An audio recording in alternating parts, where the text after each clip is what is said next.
नमस्कार मैत्रिणींनो, रुपालीज किचनमध्ये तुम्हा सगळ्यांचं खूप खूप स्वागत आहे. मी आज तुमच्यासोबत साबुदाण्याची रेसिपी शेअर करणार आहे. काल होता सोमवार. सोमवारी मला उपवास असते, तर मी पोरांना सकाळी टिफिन पण द्यायचा होता. मी विचार केला पोरांना टिफिनवर साबुदाणाच द्यायचा आणि मला पण नाश्त्याला होऊन जातं दुपारी. म्हणून मी सकाळी सकाळी योगा क्लास आल्यानंतर फटाफट साबुदाणा बनवला. ती रेसिपी मी आज तुमच्यासोबत शेअर करणार आहे.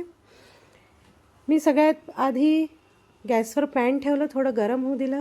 त्यामध्ये शेंगदाणे भाजून घेतले. शेंगदाणे थोडेसे डार्कच भाजले आहेत, कारण ते छान लागतात, क्रिस्पी कुरकुरे लागतात जर थोडे जास्त भाजले गेले तर. त्यानंतर त्याच पॅनमध्ये मी 2 ते 2.5 चम्मच ऑइल घेतलं. ऑइल मी शेंगदाण्याचंच घेतलं, कारण उपवास होता आणि उपवासाला मी नेहमी शेंगदाण्याचंच ऑइल वापरत असते. कारण सोयाबीनचं असं सांगतात की सोयाबीनचं तेल नाही वापरावं, उपवासाला चालत नाही आणि शेंगदाण्याचंच तेल वापरावं. म्हणून मी जेव्हापासून मला माहीत झालं तेव्हापासून मी शेंगदाण्याचंच तेल वापरत असते उपवासाला. आणि शेंगदाण्याच्या तेलाची टेस्ट पण खूप छान लागते. कोणत्या पण भाजीमध्ये किंवा कोणत्या पण पदार्थामध्ये तुम्ही शेंगदाण्याचं तेल वापराल किंवा फ्राय करायसाठी, कोणती पण गोष्ट फ्राय करायसाठी तेल वापराल शेंगदाण्याचं, खूप छान टेस्ट लागते. पिंगर तळाल त्याच्यामध्ये, खूप छान टेस्ट लागेल त्याची. किंवा भजे वगैरे करायचे असले आपल्याला तर शेंगदाण्याच्या तेलाचे भजे खूप सुंदर लागतात. म्हणून मी आजकाल जास्तीत जास्त शेंगदाण्याचंच तेल वापरत असते. त्यानंतर मी तेलामध्ये थोडंसं जिरं टाकलं आणि त्यानंतर 4-5 मिरची बारीक बारीक कापून टाकली. ते मिरची थोडीशी जास्त क्रिस्पी होतपर्यंत शिजू द्यायची. साबुदाण्यामध्ये थोडीशी जास्तच मिरची टाकायची, कारण साबुदाणा असतो फिका आणि मिरची थोडी टाकली की तिखट थोडं चांगलं वाटतं. आमच्याकडे तिखटच खातात, तर मला सवयच आहे थोडं तिखट जास्त वापरायची. तुम्ही आपल्या प्रमाणानुसार टाकू शकता, कमी पण टाकू शकता. पोरांसाठी बनवायचं असेल तर मिरची नाही पण टाकली तरी चालते, एवढं म्हणजे पोरं खातात. त्याच्यानंतर मी थोडा वेळ मिरची शिजू दिली, क्रिस्पी होतपर्यंत, थोडंसं क्रॅक येतपर्यंत त्यामध्ये. त्याच्यानंतर 4-5 पत्ती मी कढीपत्ता टाकला. घरचाच कढीपत्ता होता, घरच्याच झाडाचा कढीपत्ता तोडून मी टाकला त्यामध्ये. आमच्या घरच्या कढीपत्त्याची टेस्ट खूपच छान आहे, खूपच सुगंधित कढीपत्ता आहे तो. मीच लावला होता आणि खूप सुंदर, मी त्याचा व्हिडिओ पण तुम्हाला दाखवेल, किती सुंदर माझं कढीपत्त्याचं झाड झालेलं आहे. आणि त्यानंतर मी 2 आलू कापले होते. आलू मला साबुदाण्यामध्ये जास्त आवडतात, तर मी 2 आलू कापले होते आणि ते त्यामध्ये टाकून दिले ऑइलमध्ये आणि ते शिजू दिले. आलू शिजायला खूप वेळ लागतो, खूप वेळ मीन्स 5 मिनटं 2 मिनटं असा वेळ लागतो. तर थोडं शिजू द्यायचे, घाई नाही करायची, कारण मी तसे आलू असे जाडसरच कापलेले आहे. तर ते शिजायला थोडं वेळ लागते, थोडं रेडिश होतपर्यंत, आणि थोडं दाबून पाहायचं आलू शिजला आहे नाही शिजला आहे. आणि त्यानंतरच साबुदाणा टाकायचा, कारण कच्चे आलू चांगले वाटत नाही आणि खाण्यात पण नाही येत. आणि बारीक चिरले की जास्त ते मॅश होतात साबुदाण्यामध्ये.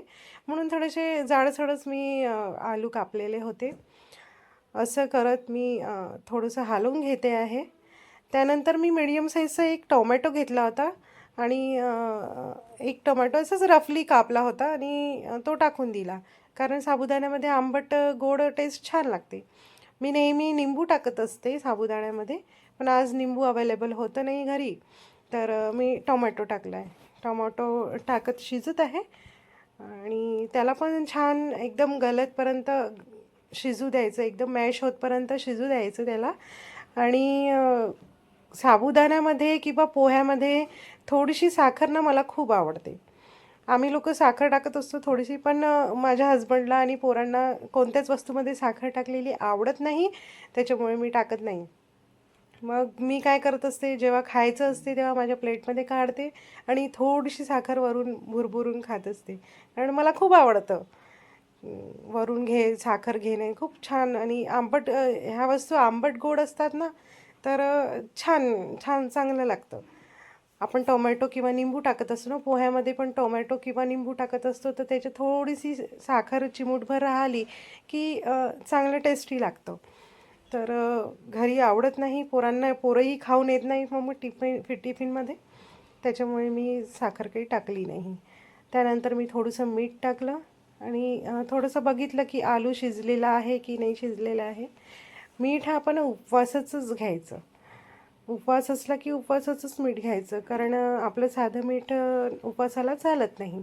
तुम्हाला चालत असेल तर तुम्ही घेऊ शकता, काही हरकत नाही. त्यानंतर मी पॅनमध्ये साबुदाणा टाकला. हा 1.5 वाटी साबुदाणा होता, मी रात्री भिजवून ठेवलेला होता आणि तो पॅनमध्ये टाकला. त्यानंतर आपण शेंगदाणे जे बारीक करून ठेवलेले होते ते वरून टाकून द्यायचे. शेंगदाणे वरूनच टाकायचे, तेलामध्ये पण टाकू शकता. पहिले साबुदाणा न टाकता पहिले शेंगदाणे पण टाकू शकता, पण साबुदाणा झाल्यावरच शेंगदाणे टाकत असतात, त्याच्यामुळे साबुदाणा मोकळा मोकळा होतो, असं माझी आई सांगायची. तर मी तेव्हापासून तसंच फॉलो करते. तर साबुदाणा टाकल्यावर थोडं वाफेवर झाल्यावर बघून घ्यायचा की साबुदाणा झाला नाही आहे का. थोडासा ट्रान्सपरन्स होतो. जर साबुदाणा शिजला असेल तर ट्रान्सपरंट होतो, जर शिजला नसेल तर व्हाईट व्हाईट जसा असतो तसा दिसतो. त्याच्यामुळे एकदा बघून घ्यायचं साबुदाणा शिजला आहे की नाही शिजला आहे, आणि त्याला थोडंसं हलवून घ्यायचं चम्मचनी. त्यानंतर थोडीशी मी कोशिंबीर टाकली, हिरवी हिरवी पांढऱ्या साबुदाण्यामध्ये, खूप छान. माझी साबुदाण्याची रेसिपी कशी झाली कमेंटमध्ये सांगा, आणि please like, subscribe and share my video. Thank you.